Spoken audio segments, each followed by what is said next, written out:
tersebut, kita boleh bertaubat pada Allah, diberi ruang untuk kita istighfar, kita taubat, diberi ruang untuk kita menambah amal-amal soleh. Khairukum, yang terbaik dalam kalangan kamu, man tala umruhu, yang panjang umurnya, wa kathura amaluh, dan banyak amal solehnya. Jadi bersyukurlah ibu-ibu ya. Jadi insya-Allah malam ini kita sambung kembali tadabbur kita daripada surah Yasin, ayat yang ke-18 hingga ayat 29. Nampak macam banyak tapi saya cuba ringkaskan ya insya-Allah ya. Baik. Eloklah kiranya kita baca sama-sama ya ibu-ibu ya. Ibu-ibu boleh ikut saya lah kita baca sama-sama. A'udzu billahi minasyaitonir rajim. Bismillahirrahmanirrahim. Qalu ta'irukum ma'akum أئن ذكرتم بل أنتم قوم مسرفون وجاء من أقصى المدينة رجل يسعى قال يا قوم اتبعوا المرسلين اتبعوا من لا يسألكم أجرا وهم مهتدون وما لي لا أعبد الذي فطرني وإليه ترجعون أأتخذ من دونه آلهة إن يردني الرحمن بضر لا تغن عني شفاعتهم شيئا لا تغن عني شفاعتهم شيئا ولا ينقذون إني إذا لفي ضلال مبين إني آمنت بربكم فاسمعون قيل ادخل الجنة قال يا ليت قومي يعلمون بما غفر لي ربي وجعلني من المكرمين وما أنزلنا على قومه من بعده من جند من السماء وما كنا منزلين إن كانت إلا صيحة واحدة فإذا هم خامدون صدق الله العظيم. Baik, Alhamdulillah. Saya tak dengar suara pun saya tahu Puan Hajah baca sedap ni sebenarnya kan. Tahun ni boleh masuk tilawah ni. Baik, kita tengok tadabbur ya, tadabbur ayat 18 hingga 29. Walaupun saya tak sentuh secara detail lah kerana dia agak panjang, tapi kita cuba habiskan kisah yang terdapat dalam surah Yasin ini ya. Pada kuliah yang sebelum ini, sesi yang sebelum ini, kita dah belajar ayat yang sebelum ini ni cerita tentang dalam satu negeri di zaman sebelum daripada baginda Nabi SAW, ada yang menyebut di zaman Nabi Isa alaihissalam dan sebahagian menyebut di zaman nabi-nabi yang terdahulu, Allah telah utuskan di satu negeri tadi dua orang rasul. Kemudian tujuannya apa? Untuk berdakwah lah, supaya yang negeri tersebut asalnya menganut agama menyembah berhala kan, diutuskan Rasul untuk mengajak supaya menyembah Allah. Kemudian mereka tentang. Lalu Allah tambah lagi fa'azzazna bithalith, tambah lagi dengan 3 orang Nabi dan Rasul untuk berdakwah, pun juga ditentang. Sehingga kan mereka ini mengatakan qalu ta'irukum ma'akum. Bila kaum yang diutuskan oleh Allah tadi menerima musibah, ada ujian, ada bala, ada bencana di tempat mereka, ekonomi merosot, apa sajalah benda yang bala bencana, mereka mengatakan kecelakaan ini berpunca daripada Nabi tersebut, Rasul-Rasul tersebut. Sebab itu kalau kita tengok ya, dalam Quran disebut beberapa kisah, contohnya di zaman Nabi Musa alaihi salam, ketika kaum Nabi Musa mendapat nikmat, mereka mengatakan nikmat itu berpunca daripada mereka lah. Tapi apabila kaum Nabi Musa menerima ujian daripada Allah, mereka mengatakan kecelakaan itu punca daripada Nabi Musa. Disebut dalam surah yang lain, kisah Nabi Saleh pun sama. Bila dapat nikmat, ini sebab kamilah. Tapi bila mendapat bala dan ujian, kita kena ingat orang Islam pun ada bala dan ujian, orang bukan Islam pun Allah timpa sama je. Tapi kaum Nabi Saleh bila ditimpa bala, mereka mengatakan kecelakaan ini berpunca daripada Nabi Saleh. Nabi kita Muhammad pun sama. Kul kullum min indillah, ayat tu kan. Semua ujian itu daripada Allah Subhanahu wa taala. Dan sama juga dengan penduduk disebut dalam surah Yasin ini. Sebahagian ulama mufassirin menyebut negeri tersebut ialah Antakya. Antakya sekarang ni kan. Wallahu taala alam. Nanti kita kalau ada masa kita bincang panjang lebar perbincangan berkaitan dengan tempat tadi ya. Lalu mereka mengatakan, musibah ini, bencana ini, kecelakaan ini punca daripada 3 orang Nabi dan Rasul inilah. La in dhukkirtum bal antum qaumun musrifun. Kemudian Nabi dan Rasul itu berkata,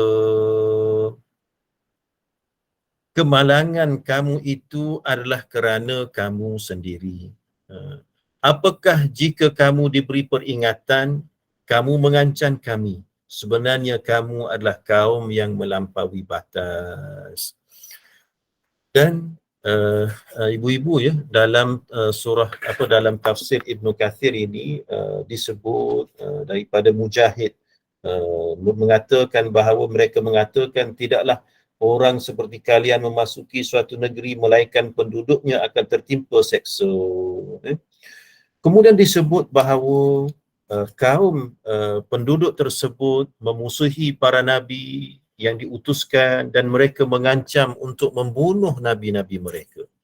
Dalam keadaan yang demikian, waja'a min aqsal madinati rajulun yas'a. Dalam keadaan demikian, walaupun satu negeri tadi tidak menerima dakwah daripada 3 orang Nabi, tiba-tiba waja'a min aqsal Madinah, datang seorang lelaki dalam keadaan tergesa-gesa, bersegera, yas'a, dalam keadaan yang tercungap-cungap, tergesa-gesa, membela ketiga-tiga orang Rasul tersebut. Lalu mereka lelaki tadi berkata, ya qaum, wahai kaumku, ittabi'ul mursalin, ikutlah ajaran dakwah ketiga-tiga orang nabi ini. Ittabi'u man la yas'alukum ajra, ikutlah para nabi ini yang mereka ini tidak minta upah pun, tidak minta balasan pun. Wahum muhtadun, dan para nabi ini ialah mereka yang mendapat petunjuk dan hidayah daripada Allah. Dalam ramai-ramai itu, Allah, satu negeri menolak dakwah Nabi dan Rasul Allah, sampai 3 orang Nabi diutuskan, semua tolak, hampir dibunuh. datang seorang yang beriman. Dalam ramai-ramai tu Allah mahalnya hidayah daripada Allah. Sebab itu kita bersyukurlah ibu-ibu ya, kalau kita ini diberi hidayah dan petunjuk oleh Allah, taufik untuk buat baik. Ramai yang dalam kalangan mungkin saudara kita tak teringin pun nak buat baik, ya, tak teringin pun nak masuk kuliah, tak teringin pun nak belajar Quran, tak ada teringin, tak ada rasa minat pun nak pergi ke masjid surau, tapi kita Allah campakkan keinginan, Allah campakkan hidayah, teringin sangat nak buat baik, teringin sangat nak bersedekah, teringin sangat nak baca Quran, kan? Jadi kita patut bersyukurlah pada Allah Subhanahu wa taala. Oh, suara saya kurang jelas ke? Jelas Ustaz, dia macam jelas Oh, Ustaz. okey. Sangat. Tak ada Ustaz, sebenarnya kan memang tadi masa akak baru masuk memang kurang jelas tu sebab tadi akak left sekejap. Oh, okey. Oh, Puan Asiah pun ada. Saya, Ustaz. Bila akak left, akak masuk balik sekarang Alhamdulillah sangat jelas. Alhamdulillah. Terima kasih. Terima kasih sudi Kak Ustaz. Okey, baik. Jadi kalaulah kita diberi diberi hidayah oleh Allah untuk buat baik, kita kena patut bersyukur. Dan satu lagi, kita kena tambah kesyukuran kita apabila kita yang teringin nak buat baik, teringin nak baca Quran, teringin nak ikut kuliah, teringin nak buat baiklah, bersedekah, teringin benda-benda baik, sembahyang di awal waktu, sembahyang berjamaah, dan kita diberi kemudahan oleh Allah untuk buat benda tersebut. Maknanya kita dapat dua nikmat. Satu nikmat hidayah dan satu lagi nikmat taufik. Taufik ni apa? Kemudahan yang Allah bagi. Kita teringin nak bersedekah. Ada duit boleh bagi sedekah. Kita katakanlah yang datang tu kita nak bagi dalam bentuk cash, kata-kata. Kadang-kadang kita memang nak bagi, tengok tak ada cash rupanya. Jadi tak dapat kita bagi. Pahala dah dapat, pahala azam tadi, tapi pahala sedekah tu belum dapat lagi. Tapi bila kita dapat bagi, rupanya buka, ingatkan tak ada cash, ada rupanya. Allah, kita pun bagi. Allah, mana kita dapat dua nikmat tu. Nikmat hidayah dan nikmat taufik. Jadi bersyukurlah banyak-banyak. Ya. Dalam kisah surah Yasin ini, satu negeri tak terima dakwah Rasul tersebut, tiba-tiba datang seorang lelaki. Dalam riwayat Ibnu Abbas, lelaki ini kerjanya apa? Kerjanya ialah memintal kain kerjanya. Yang disebut sebagai namanya Habib An-Najjar. Dalam kitab-kitab tafsir kita akan jumpa namanya Habib An-Najjar. Dia seorang yang miskin, kerja pemintal kain. Dalam setengah riwayat kata dia mengidap penyakit kusta. Makna orang yang tidak dipandang pun oleh masyarakat, tetapi dipandang tinggi oleh Allah Subhanahu wa taala kerana sebab inilah sehingga kan kisahnya disebut dalam Al-Quran. Allah, kan kita kadang-kadang sijil berjela-jela, harta bertimbun-timbun, kan, kereta menjala, kadang-kadang Allah tak pandang pun. Tetapi ini seorang yang mungkin dianggap oleh masyarakat negeri tersebut tak ada nilai pun, tapi tingginya nilai di sisi Allah Subhanahu wa taala. وَجَاءَ مِنْ أَقْصَى الْمَدِينَةِ رَجُلٌ يَسْعَى قَالَ يَا قَوْمِ اتَّبِعُوا الْمُرْسَلِينَ. Datang seorang lelaki daripada hujung negeri dalam keadaan yang bersegera, tergesa-gesa, keletihan, berkata pada kaum dia, wahai kaumku, ikutlah Nabi tersebut. Ittabi'u man la yas'alukum ajra. Ikutlah Nabi tersebut yang langsung tidak minta upah pun daripada kamu. Wahum muhtadun. Dan Nabi itu telah diberi hidayah dan petunjuk oleh Allah Subhanahu wa taala. Lalu bila lelaki tersebut menyeru kepada kaumnya dengan demikian, lalu kaumnya marah. Dia kata, adakah kamu ini mengikut para nabi yang rasul yang disebut tadi, yang mengajak kami kepada agama menyembah Allah tadi? Lalu apa jawapan lelaki ini, Habib An-Najjar jawab apa? Wa ma liya la a'budu alladhi fatarani wa ilaihi turja'un. Dia kata, bagaimana aku tidak menyembah apa yang diseru oleh menyembah Allah, menyembah apa yang disuruh oleh nabi-nabi ini. Mengapa aku tidak menyembah Allah sedangkan Allah itu menciptakan aku? Wa ilaihi turja'un, dan kepadanya juga kamu semua ni akan dikembalikan kepada Allah. Itulah kenapa kita sembah Allah, banyak sebab kita sembah Allah. Antara sebabnya, tak ada sebab kita tak sembah Allah. Tak ada sebab kita tak sembah Allah. Allah itulah yang menciptakan kita. Fatarani, alladhi fatarani, Allah yang menciptakan aku. Dia kata bukan mak ayah aku yang ciptakan kita semua. Siapa cipta? Allah yang ciptakan, bukan mak ayah kita yang ciptakan anak kita. Allah yang ciptakan, bukan kita yang ciptakan. Oh, kalau kita yang ciptakan, Kak Asiah kan, kita ciptakan kalau boleh masa pregnant ni, orang rumah pregnant tu, kita bawa list. Saya nak anak saya kulit warna merah, kemerah-merahan, hidung mancung, pipi bak, apalah yang cantik-cantik kan. Kalau kita yang cipta, tapi bukan cipta kita nak macam ni tiba-tiba lahir, itulah yang lahir. Tapi nak bagi tahunya Allah yang menciptakan. Alladzi fatarani. Tak ada sebab aku tak sembah Allah kerana Allah yang menciptakan aku. Wa ilaihi turja'un, dan kepada Allah yang menciptakan aku dan kamu semua itulah kamu semua akan dikembalikan. Kamu akan mati. Samalah kita kan. Kita baka mati, tak ada lagi dalam kalangan kita yang hidup sampai 200 tahun, 300 tahun kan, akhirnya mati juga. Ya. Ada yang usia meninggal dalam usia yang berumur, ada yang sedang-sedang, ada yang muda pun ramai. Ya. Ada yang sempat pencen, ada yang tak sempat pencen, muda-muda ramai. Semalam terima berita seorang junior saya. Saya ni tak adalah tua sangat, agak muda aja. Tapi tak adalah muda sangat. Tapi junior saya muda lah, umur tak sampai 40 meninggal dalam kereta jantung. Allah kan mudanya. Jadi itulah, kita semua ini akan dikembalikan kepada Allah Subhanahu wa ta'ala. Kemudian apa jawapan Habib An-Najjar lagi? Attakhidhu min dunihi aliha. Adakah layak aku ni nak ambil Tuhan selain daripada Allah itu sebagai sembahan? In yuridnir rahmanu bidurrin la tughni anni syafa'atuhum syai'a.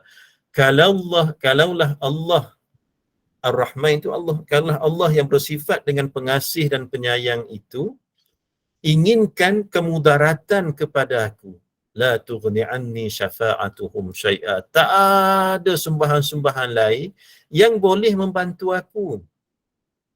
Patung-patung yang kamu sembah itu takkan mampu untuk membantu aku. Maknanya Allah itu maha berkuasa, Allah itu maha segala-galanya. Jadi bila Allah itu maha berkuasa, Allah itu maha segala-galanya, Allah itu tempatlah segala tumpuan kita semuanya bergantung pada Allah, maka tak layak aku nak ambil Tuhan lain sebagai sembahan. Wala yungkidhu, bila Allah dah tetapkan apa-apa perkara, katakan Allah dah tetapkan kemudaratan padaku, sembahan-sembahan lain tu yang kaum tersebut menyembah berhala tadi tidak akan mampu untuk membebaskan aku daripada ketentuan Allah. Jadi memanglah aku beriman dan menyembah Allah Subhanahu wa ta'ala. Inni idzal lafi dhalalim mubin. Kalaulah aku mengambil sembahan selain daripada Allah, sesungguhnya aku ini berada dalam kesesatan yang nyata. Maknanya, dia mengaku bahawa dia telah beriman kepada ajaran yang dibawa oleh ketiga-tiga orang Nabi tersebut. Inni amantu bi rabbikum fasma'u. Sesungguhnya aku telah beriman kepada Tuhan kamu dan aku ingin kamu bersaksi bahawa kamu mendengar pengakuan iman aku ini. Dalam sebahagian daripada kitab-kitab tafsir menyebut pengakuan ini disebut di hadapan ketiga-tiga orang Nabi tersebut. Sesungguhnya aku ini beriman. Dan Jadilah, bersaksilah, dengarlah perkataan yang aku sebut ini, aku benar-benar beriman kepada Allah Subhanahu wa Ta'ala. Jadi apabila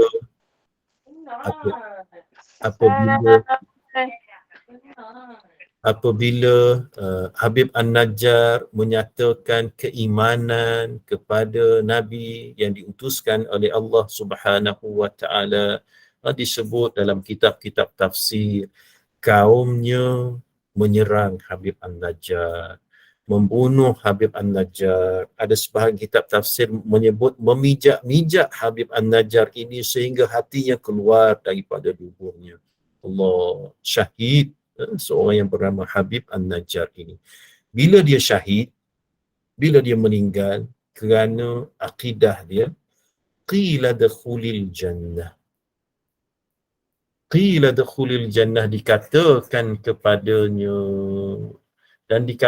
kepadanya udkhulil jannah, masuklah ke dalam syurga. Qala ya laita qaumi ya'lamun. Balasan yang diterima oleh Habib An-Najjar ialah syurga. Dipersilakan kamu ke syurga. Dalam keadaan Habib An-Najjar ini diberikan nikmat syurga, Habib An-Najjar masih lagi teringat kepada kaumnya. Ya laita qaumi ya'lamun.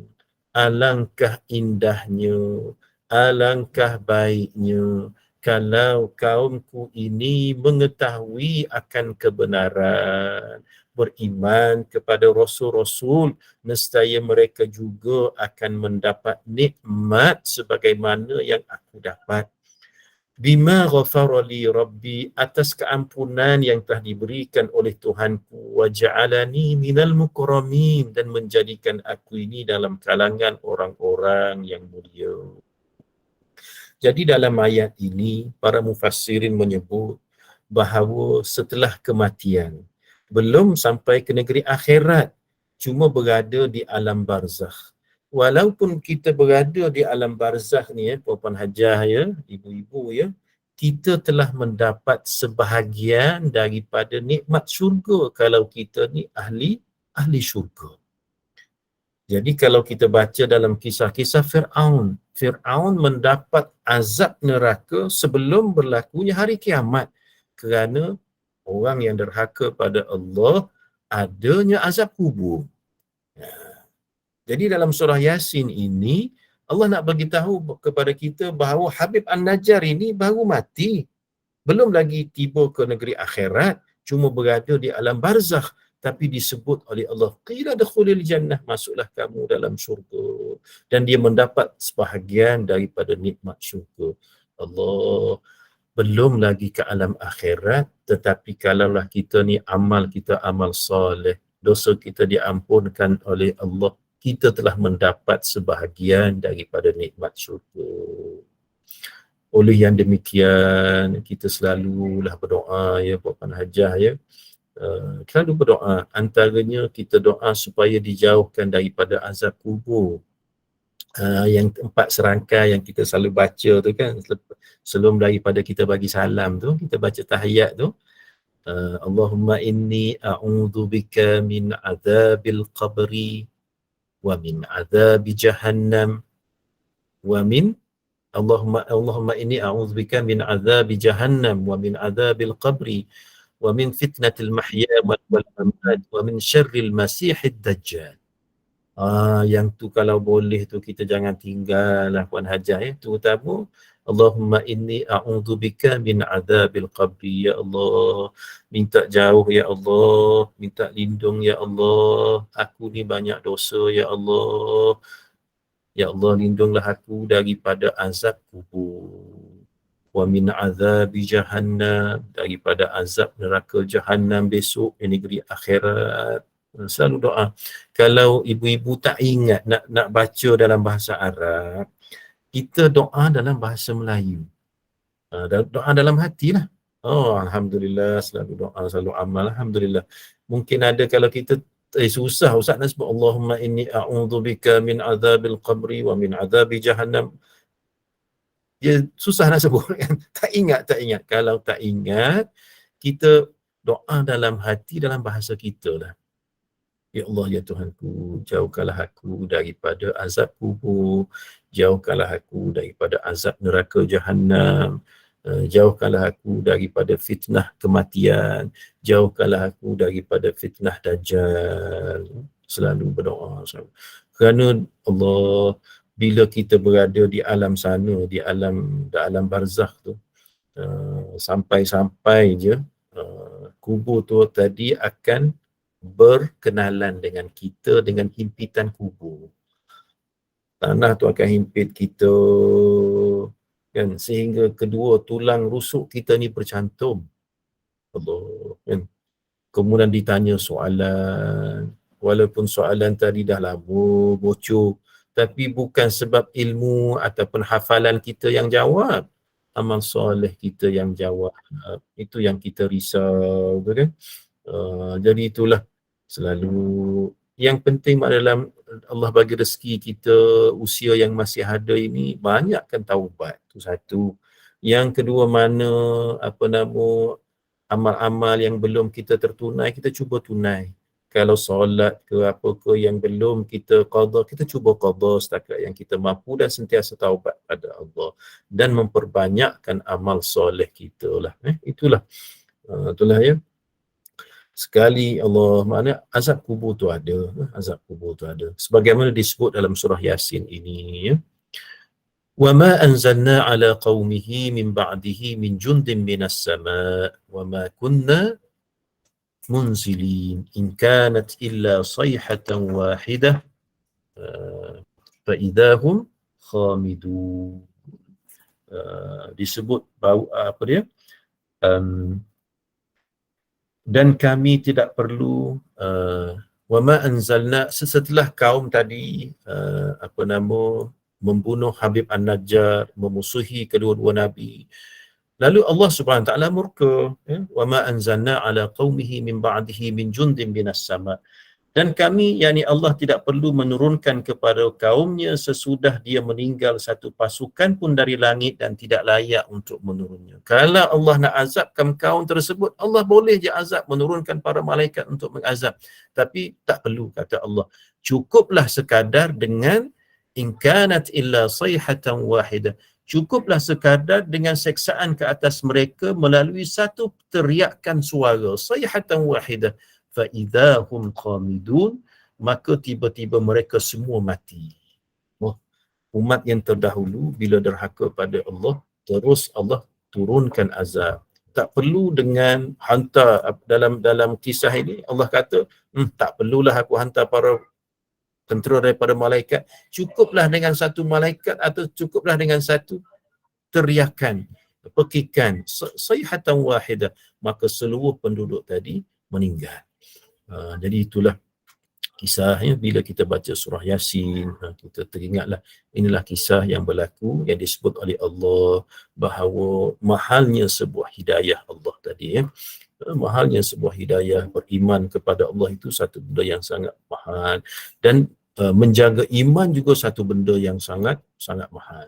Sebab itulah sebagai kesimpulannya tadabbur kita, yang pertama, moga diberi ketetapan iman dan setelah diberi hidayah. Itulah, kita telah berada di jalan hidayah ini, kita berdoa supaya tetap iman kita bertambah baik, amal soleh kita. Dalam umur kita yang makin meningkat, malam ni umur kita berapa? Kalau yang umur 61, esok dah 62. Bertambah umur. Kita nak bertambah umur yang macam mana? Umur yang berkat. Apa maksud umur yang berkat? Makin bertambah umur, makin banyak amal soleh. Itu maksud berkat. Kita ambil contoh, katakanlah masa muda dulu kita semayang pun kadang-kadang tak cukup 5. Bila dekat dah nak pencen, alhamdulillah semayang cukup 5, tambah lagi dengan ba'diyah, qabliyah tu, rawatib tak tinggal. Kalau tahun lepas kita buat semayang sunat duha 2 rakaat, tambah umur semayang kita buat 4 rakaat, tambah lagi umur kita buat 6, kita buat 8. Maknanya umur kita berkat. Orang yang baik, orang yang macam mana? Orang yang panjang umurnya dan dan baik amal solehnya. kita berdoalah supaya ditetapkan iman, ya. Kemudian yang kedua, tadabbur kita, salinglah menasihati sesama kita dah, ya. Walaupun Habib An-Najjar ini seorang yang tak ada apa-apa pun pada pandangan masyarakat, dia tetap menasihati kaumnya supaya beriman. Walaupun telah mati pun tetap lagi orang kata berkeinginan untuk melihat kaumnya tadi beriman juga sepertinya dan mendapat nikmat Allah, Kemudian yang ketiga, nikmat kubur adalah benar. Begitu juga azab kubur juga adalah benar. Jadi itulah serba sedikit, ya Puan Hajah, kita punya tadabbur kita secara ringkaslah kurang lebih setengah jam, ya. Daripada ayat berapa tadi? Ayat 18, 19 hingga ayat 29, kisah Habib An-Najjar diceritakan Allah dalam surah Yasin. Mudah-mudahan kita mendapat manfaat, ya, daripada sedikit tadabbur yang saya kongsikan pada malam ini. Jadi saya kira kita berhenti dululah untuk sesi tadabbur kita, dan kita teruskan sisi yang kedua, iaitu bacaan doa, ya Ustazah, ya. Lepas doa kita baca suratul Muluk. Baca ikut ataupun macam mana, ya? Tak, Ustaz baca dan kita akan ikut perlahan-lahan, sendiri-sendiri. Okey, rasanya ada satu soalan tu.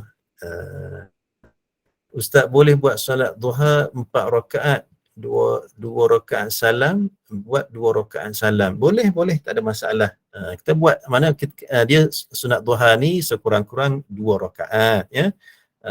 Kemudian boleh buat 4 lagi bagus. Paling banyak 8 rakaat. Kita boleh buat 2 rakaat. Kalau ingat rakaat pertama tu kita baca wasyamsi wadduhaha. Kemudian rakaat kedua wadduha, kalau ingat. Kalau tak ingat, bacalah Hajah, bacalah Haji, bacalah mana-mana surah yang ingat, ya, tak ada masalah. Ustaz, minta maaf, Ya. tanya. Dia dua rakaat dia. Maknanya memang bukan 4 rakaat, 2 salam, 1 salam tak ada, tak boleh, siang. Boleh juga, tapi baiknya kita buat 2 rakaat. Lebih Buat 2 rakaat. Baik, kita tangguhkan dulu dengan bacaan doa dan juga apa beza solat subuh dengan solat fajar? Dia sama je. Solat subuh tu sama, solat fajar pun, cuma nama dia berbeza. Bila bermula solat subuh dan solat fajar? Setelah masuk waktu subuh, sebelum kita sembahyang fardu subuh. Khairum minad dunya wa ma fiha. أعوذ بالله من الشيطان الرجيم. بسم الله الرحمن الرحيم. الحمد لله رب العالمين حمدا يوافي نعمه ويكافئ مزيده. يا ربنا لك الحمد كما ينبغي لجلال وجهك وعظيم سلطانك. اللهم صل على سيدنا محمد وعلى آله وأصحابه أجمعين. اللهم اغفر لنا ذنوبنا ولوالدينا وارحمهم كما ربونا صغارا. Ya Allah, ya Tuhan kami, ampunilah segala dosa kami, ya Allah. Ampunilah dosa ibu dan ayah kami, ya Allah. Rahmatilah mereka, ya Allah. Sayangilah ibu dan ayah kami, ya Allah. Sebagaimana mereka kasihkan kami sewaktu kami masih kecil, ya Allah. Ya Allah, ya Tuhan kami, andainya ibu dan ayah kami telah pergi menghadap-Mu, ya Allah. Ampunilah segala dosa mereka, ya Allah. Lapangkanlah kubur-kubur mereka, ya Allah. Jadikan kubur mereka satu taman daripada taman-taman syurga-Mu, ya Allah. Tempatkanlah mereka di syurga Firdaus-Mu, ya Allah. Ya Allah, ya Tuhan kami, andainya ibu dan ayah kami masih ada, ya Allah, sihatkanlah tubuh badan mereka, ya Allah. Sembuhkanlah segala sakit mereka, ya Allah. Panjangkanlah umur mereka dalam ketaatan dan ibadah padamu, ya Allah. Panjangkanlah umur mereka dalam kesihatan yang terbaik, ya Allah. Rabbana hablana minas salihin, ya Allah, ya Tuhan kami, anugerahkanlah kepada kami zuriat-zuriat yang salih, ya Allah. Allahumma khtim lana bihusnil khatimah wa la takhtim alaina bisu'il khatimah. Ya Allah, ya Tuhan kami, akhirilah hayat kami dengan pengakhiran yang husnul khatimah, ya Allah. Dan jangan dikau akhiri hayat kami dengan pengakhiran yang su'ul khatimah, ya Allah. Ya Allah, ya Tuhan kami, ampunilah segala dosa kami, ya Allah. Rahmatilah kami, ya Allah. Rabbana atina fid dunya hasanah wa fil akhirati hasanah wa qina adzaban nar. wa sallallahu ala sayyidina Muhammadin wa ala alihi wa ashabihi ajma'in walhamdulillahi rabbil alamin. Taqabbalallahu minkum. Minna wa minkum taqabbal ya karim.